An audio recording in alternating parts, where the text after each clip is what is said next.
far as on the landscape side of things, we're seeing a lot of interest in like hydrangeas. There's so many new varieties that come out each year. Those are real popular from that standpoint. There's a lot of other plants that do quite well, but it seems like they read a couple magazines and then they come in asking for those plants. The annuals continue to be very strong. Perennials, things that come back every year on normal winters and normal summers, perennials seem to be very strong. Edibles, the vegetables, the gardening items, small fruits.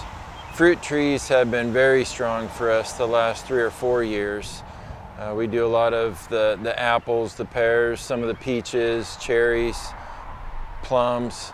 So anything that people can do in their own yards to produce their own food, their own fruit, to garden, know what's being sprayed on, what isn't being sprayed on.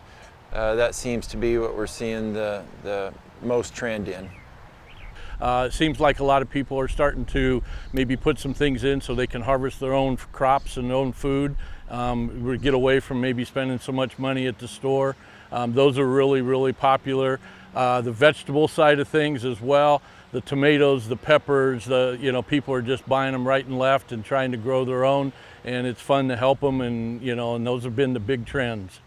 Mother Nature's dealt us a lot of fun things type situation for this spring, but the big thing that I see happening a lot is people are just educated. They're coming in, they're learning about things before they get to our location, and then they're asking those questions, and then it's fun for us to help them. But our customers are really becoming more and more educated on what they're looking for and the areas that they're trying to make themselves look pretty in their landscape. As far as weather goes, what a difference a year makes. Last year we were at 4 inches of rain. At this point this year we're at about 13 or 14, so much more of a normal year. Last year we really pushed the watering on newly planted landscapes and windbreaks. This year we do the same, but we don't want to overwater things, especially our windbreaks. You can overwater evergreens probably easier than you can underwater them. So this year we're just saying common sense watering, mulch well. If it's wet underneath, probably don't have to water it. We have a lot of customers that are running sprinklers and watering both, and that isn't necessarily what we want to do. So check the plant first, check the ground first, and then kind of make a decision from there. Well, there's good and bad with all the rains that we've had. A lot of plants are getting overwatered because of the rains and the drainage and that. We're telling them to just hold back on the water, and if you get lots of rains, but then keep an eye on it every day.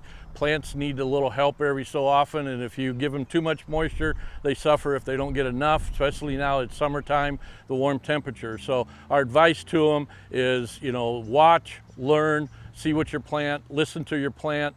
If it starts to wilt, it's going to tell you that it needs moisture.